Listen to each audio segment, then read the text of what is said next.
काम भी देखता हूँ, जमीन को भी जगह जगह देखता हूँ, खाना का टाइम मेरा है निश्चित, तो खाने का टाइम भी निश्चित नहीं हो पाता है, मुझे भोजन टाइम से नहीं मिल पाता है। कहीं से सूचना आती है कि वहाँ घटना हो गई है, आपको पंचायत में बुलाया है, तो मुझसे तुम पूछ रहे हो कि मैं सुखी हूँ। मैं खुद कह रहा हूँ कि तुम सुखी हो। उस जमींदार ने कहा कि मैं सुखी नहीं हूँ। तो वो दोनों एक दूसरे की तरफ ऐसे देखने लगे, ये तो बात झूठी रही। चलो किसी सेठ के पास चलते हैं, जमींदार से बड़े सेठ के पास। तो वो सेठ के पास गए दोनों। सेठ जी ने कहा आओ बेटा, कैसे कैसे आए, बैठिए। उनको बैठाया, पूछा कैसे कैसे आए हो बेटा। आए क्या हैं हम सेठ जी, इस संसार में सबसे ज्यादा सुखी आप नजर आते हैं, आपको कितने नौकर हैं, कितनी दुकान है। सेठ जी ने कहीं बैठ करके सोचा पहले, तो उसके बाद में बोला सेठ, अरे भाई हम सुखी, कल परसों मेरी एक दुकान में आग लग गई, उसका ही दुख न मिट रहा। मुझे तो उसका ही दुख न मिट रहा। उधर घर वाली खाना बना के दे रही थी, रास्ते में नौकर खाना लेके आ रहा, कुत्ता लेकर भाग गया। कितनी परेशानी बताऊं तुझे। और मेरे पास में पैसे की तो कोई कमी नहीं है भाई, लेकिन मैं सुखी नहीं। सारी व्यथा उसने सेठ में सुना दी, और वो सुखी नहीं मिला। जब सेठ सुखी नहीं मिला तो वो सेठ से पूछा उन्होंने, भाई कौन सुखी हो सके सेठ जी।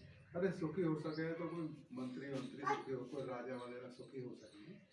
वो बोला राजा के पास चलो। दोनों राजा के पास गए। राजा के पास में जब पहुंचे तो राजा साहब के पास में मिलने का समय कब मिलता है, मिलने के लिए समय दिया गया। राजा के पास वो पेश किए गए। राजा ने पूछा आप कैसे आए हो दोनों भाई, कि हम इसलिए आए कि आप बहुत सुखी हो। राजा ने सोचा कि मूर्ख तो नहीं है दोनों। राजा होकर के कभी कोई प्रजा में सुखी हो सकता है राजा। राजा ने अपनी सारी व्यथा बताई कि कितने गांव पड़ते हैं, कितने नगर पड़ते हैं मेरे अंडर में, मैं उनकी सबकी देखभाल करता हूँ, किसी का फैसला करता हूँ, किसी को खाने के लिए भेजता हूँ, किसी की कचहरी में ला करके किसी को फैसला करता हूँ, किसी की लड़ाई झगड़े को मिटाता हूँ। रात को मुझे नींद भी नहीं आती है। सच्चाई बताई राजा ने। तो वो दोनों बोले कोई सुखी दिखे ही ना। तो वो कहने लगे अब भाई यहाँ से एक काम करो, अब इस दुनिया से छोड़कर दूसरी दुनिया पे, सबसे पहले अब चलेंगे ब्रह्मा जी के पास। ब्रह्मा जी के पास जब वो जा रहे हैं तो नीचे देवलोक पड़ता है। देवलोक में इंद्र के पास पहुंचे। इंद्र से पूछा, इंद्र ने कहा कि मैं सुखी तो हूँ, लेकिन लगा दी तो फिर तू काहे की सुखी।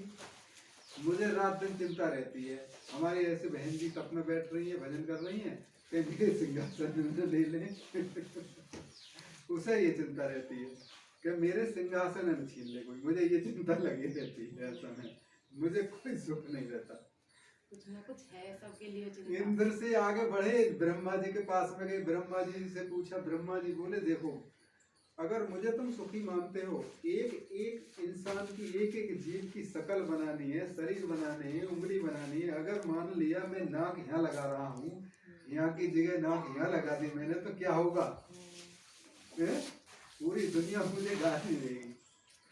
तो इसलिए मैं एक एक करके चुन करके शरीर का निर्माण करता हूँ, मेरा ध्यान सब उस पर रहता, सृष्टि के सृजन पर। ब्रह्मा जी ने भी दुखी बता दिया। विष्णु के पास गए। विष्णु जी बोले भैया जी, बेटा रात दिन पालन पोषण में लगा रहता हूँ, कोई भूखा ना हो, कोई सोते में भूखा ना सो जाए, किसी तरह से हर समय मेरा ध्यान सृष्टि के पालन में। विष्णु जी ने भी बता दिया मुझे कोई सुख नहीं। बोले भोले बाबा पड़े रहते हैं उस कैलाश पर्वत पर, वहाँ भी पहुँचे दोनों। भोले बाबा वहाँ बैठे थे। भोले बाबा से जब पूछा जाकर के भगवान आप कैसे हैं, तो भोले बाबा ने कहा कि मैं कैसा हूँ, ओले आगे तो मेरी चांद पड़ेंगे तो जूड़ा बांधे रहता हूँ, तो ओले न झेलने के लिए मेरे पास में रहने तक के लिए कोई कुठरिया तक नहीं है, मैं काय का सुखी हूँ। ये बताओ। 17 बात भोले बाबा ने बता दे हुए बोले कोई सुखी है नहीं। अब वे पूछते पूछते पूछते पूछते निरंजन भगवान के पास पहुंचे। भोले बाबा के पिताजी, ब्रह्मा विष्णु तीनों देवताओं के पिताजी का नाम निरंजन। निरंजन भगवान के पास में पहुंचे धर्मराज जी के। धर्मराज जी के पास जब पहुंचे, धर्मराज जी ने आसन पर बैठाया उनको। चित्रगुप्त बोले इनको बैठा हुआ, जो लेखाकार होते हैं जीव का लेखा जोखा करने वाले। तो बैठा लिए। धर्मराज जी ने वो बोला कि इस संसार में कितने जीवात्माओं की मृत्यु होती है प्रतिदिन, उनको लेकर के आना, उनका निर्णय करना, उनको कर्म के अनुसार मुझे फिर उनको भेजना, जन्म देना, नरक का कर्म है तो नरक में भेजना, तो कैसे मैं सुखी हो जाऊंगा? वो भी दुखी। अब जब वो भी दुखी हुए तो फिर पहुंचे वो निरंजन भगवान से आ गए सतपुरुष के पास। बोले अब यहाँ से आगे गाड़ी कौन पहुंचेगी? लास्ट में कुल मालिक के पास में पहुंचे। कुल मालिक के पास में जब पहुंचे तो कुल मालिक प्रकाश रूप कुंज में अपने सिंहासन पर बैठे हुए थे। तो कुल मालिक के सामने वो खड़े हो गए। मालिक ने पूछा कैसे आए आप? मालिक तो जानते थे कैसे आए हैं। वो बोले हमें सुखी नजर नहीं आ रहा कोई संसार में, मुझे ये बता दो आप सुखी हैं? तो कुल मालिक से पूछा, बोले कि अगर किसी परिवार में एक मुखिया हो और उस परिवार का मुखिया 10-20 परिवार के सदस्य हो, तो उस मुखिया से पूछना तुम कब तुम सुखी है या नहीं? कि मुखिया तो कोई सुखी नहीं होगा। तो ऐसे ही मैं हूँ। अब मेरे चारों लोगों को मैं मालिक हूँ, मेरे कितने कितने भक्त हैं, कितने बालक हैं, सारा मेरा ही तो परिवार है। कोई ब्रह्मा है, कहीं विष्णु है, कहीं धर्मराज है, कहीं कोई है, कहीं कोई है, कहीं कोई है, तो मैं सुखी कैसे हो जाऊंगा?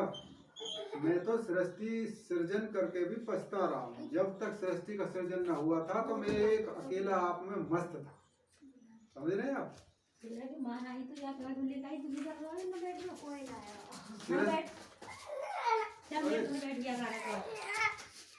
मैं अरे तो मैं कैसे सुखी हो जाऊंगा? आप ये बताइए। सुखी नहीं मिलेगा। जब सुखी नहीं मिले तो उन्होंने हाथ जोड़कर भगवान कोई तो सुखी होगा, ऐसा तो ना हो सकेगा इस संसार में कोई सुखी ना हो।